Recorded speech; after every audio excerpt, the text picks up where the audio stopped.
Hello बच्चों, आज मैं जल यात्रा के क्वेश्चन आंसर के बारे में विस्तार से पढ़कर समझाने की कोशिश करूंगी। पहले हम मौखिक लेते हैं। प्रश्न क्या है? अपने इस पृथ्वी ग्रह के मूल्य स्वरूप का अनुमान कब और कैसे लगा सकता है? उत्तर: पृथ्वी ग्रह के मूल्य स्वरूप का अनुमान लंबी समुद्र यात्रा पर जाकर ही हो सकता है। तभी मनुष्यों को यह पता चलेगा कि इस ग्रह पर पानी का आधिपत्य है। दूसरा प्रश्न, सजीव कलाकृति किसे कहा गया है और क्यों? उत्तर: बादल को सजीव कलाकृति कहा गया है क्योंकि यह धरती को हरा भरा और शीतल करके जीवन प्रदान करता है। तीसरा प्रश्न, नदी पर बांध क्यों बांधने पड़े? उत्तर: नदी पर बांध इसलिए बांधने पड़े क्योंकि जनसंख्या वृद्धि के कारण हमारी आवश्यकताएं बढ़ गई। हम अधिक अन्न और बिजली चाहिए। ऐसे में बांध की सिंचाई के लिए और बिजली उत्पादन के लिए जल का संचय आवश्यक हो गया। चौथा प्रश्न, नदी पानी का कौन सा रूप है? उत्तर: नदी पानी का चंचल रूप है। पांचवा प्रश्न, नदी में घुले रसायन कौन कौन से रोग फैलाते हैं? उत्तर: नदी में घुले रसायन कलरा, टाइफाइड और दस्त जैसे रोग फैलाते हैं। अब लिखित यानी शॉर्ट क्वेश्चन आंसर। पहला है, अगर वे बरसता नहीं तो उसका फेरा बेकार हो जाएगा। प्रश्न क्या है? किसका फेरा बेकार चला जाएगा? उत्तर है, बादल का फेरा बेकार चला जाएगा। प्रश्न क्या है? वे ऐसा क्यों सोच रहा है? उत्तर है, वे ऐसा सोच रहा है क्योंकि समुद्र ने उसे धरती पर बरसने के उद्देश्य से ही भेजा है। अगला प्रश्न, उसका फेरा सार्थक कैसे होगा? उत्तर: उसका फेरा तभी सार्थक होगा जब वे बरसकर धरती को हरा भरा करेगा। पहले के लोग के लिए इसे बड़ा वरदान भला और क्या हो सकता है? उसका प्रश्न है, किस वरदान की बात की जा रही है? उत्तर: यहाँ नदी को मातृक रूप की बात की जा रही है। प्रश्न क्या है? वे वरदान कैसे साबित होती है? नदी किनारे रहने से वे वरदान साबित होती है। अर्थ ग्रहण संबंधी प्रश्न। दिए गए गद्यांशों को पढ़कर पूछे गए प्रश्न के उत्तर लिखिए। मैं पहला लाइन और अंतिम लाइन पढ़ने की कोशिश करती हूँ।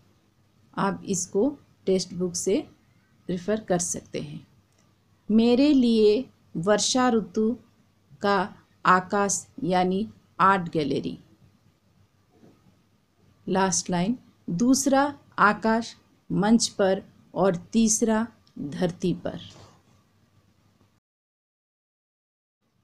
पहला प्रश्न, लेखक को वर्षा ऋतु का आकाश कैसे दिखाई देता है? उत्तर: लेखक को वर्षा ऋतु का आकाश आर्ट गैलरी और स्लाइड गैलरी जैसा दिखाई देता है। प्रश्न, लेखक के अनुसार सजीव कलाकृति क्या है? उत्तर: लेखक के अनुसार बादल सजीव कलाकृति है।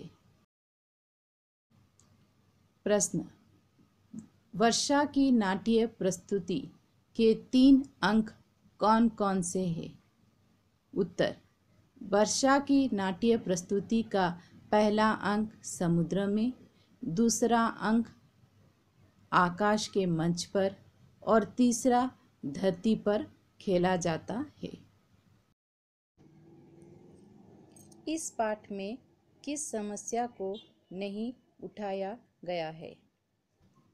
पहला बाढ़ प्रकोप, दूसरा जनसंख्या वृद्धि, तीसरा आतंकवाद, चौथा पर्यावरण। सही उत्तर है तीसरा आतंकवाद। Long question answer. प्रश्न, समुद्र अपने खारापन को कैसे दूर करता है? उत्तर, समुद्र का खारापन प्राकृतिक रूप से दूर होता है। जब सूरज की गर्मी से समुद्र का पानी गर्म होता है तो उससे भाप बनती है। यह पानी जब भाप का रूप धारण करता है तो खारापन दूर हो जाता है। इसी भाप से बादल बनते हैं और फिर वर्षा होती है। दूसरा प्रश्न, बादल का निर्माण कैसे होता है? उत्तर, सूर्य की तपती किरण जब समुद्र में पानी पर पड़ती है तो वे पानी भाप के रूप में बदलकर ऊपर आकाश में जाकर बादल के रूप में ढल जाता है। तीसरा प्रश्न, पाठ में नदी के क्या क्या लाभ बताए गए हैं? उत्तर, पाठ में नदी के निम्नलिखित लाभ बताए गए हैं। पहला है, नदी से जीवन यापन संभव हुआ। दूसरा, नदियों से कृषि करना संभव हुआ।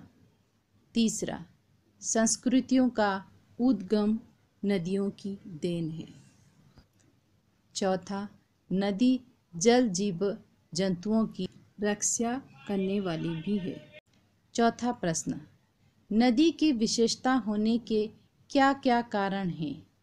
उत्तर, कल कारखानों के द्वारा जहरीली रासायनिक पदार्थ पानी में बहा देना तथा बड़े बड़े शहरों के द्वारा अपनी गंदगी नदी में बहा देने से नदियाँ जहरीली हो रही है।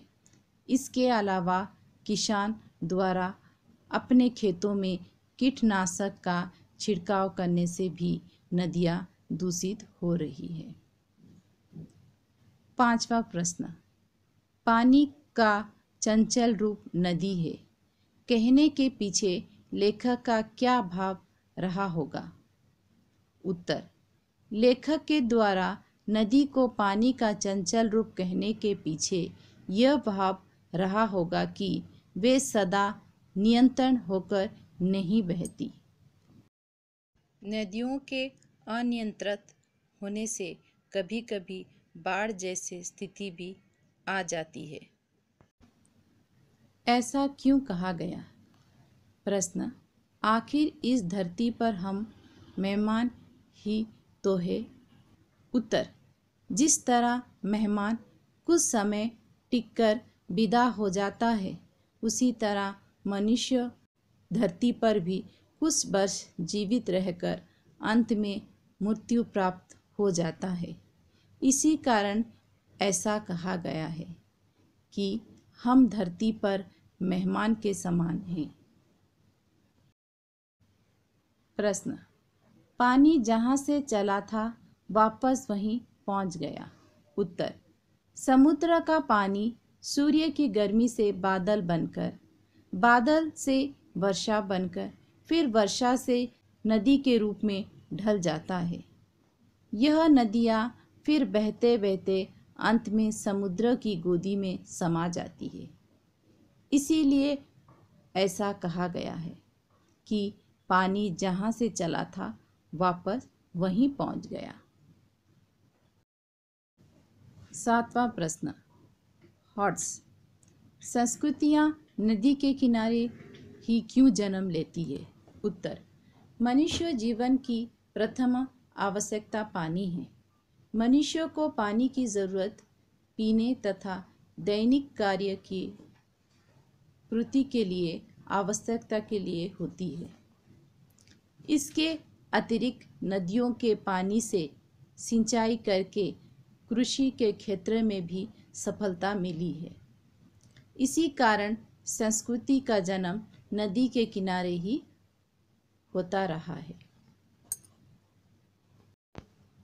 8वां प्रश्न, पानी के विभिन्न रूप में क्या क्या रासायनिक परिवर्तन होता है, लिखिए।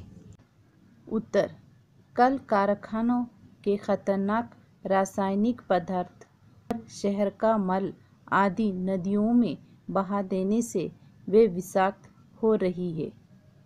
दूसरी ओर किसान खेतों में जिन कीटनाशकों का छिड़काव करते हैं वे भी देर सवेरे नदियों में पहुंचता है। इससे नदियां विषाक्त हो रही है। इनमें से बहुत से जहरीले रासायनिक पदार्थ बरसों बाद भी प्रभावहीन नहीं होते। परिणाम स्वरूप नदी में घुले रसायन कलेरा, टाइफाइड और दस्त जैसे बीमारियां फैलाते हैं। दूषित पेयजल देश में विशेष रूप से गांव में फैलने वाली रोगों का सबसे बड़ा कारण है। जहरीली रसायनों के कारण पानी का एक बहुत बड़ा भाग ऑक्सीजन रहित हो जाता है। ऐसे स्थिति में लाखों मछलियां ऑक्सीजन ना मिलने के कारण दम घुटने से मर जाते हैं। धन्यवाद बच्चों। अगले अध्याय में मैं इसका व्याकरण विस्तार से बताऊंगी।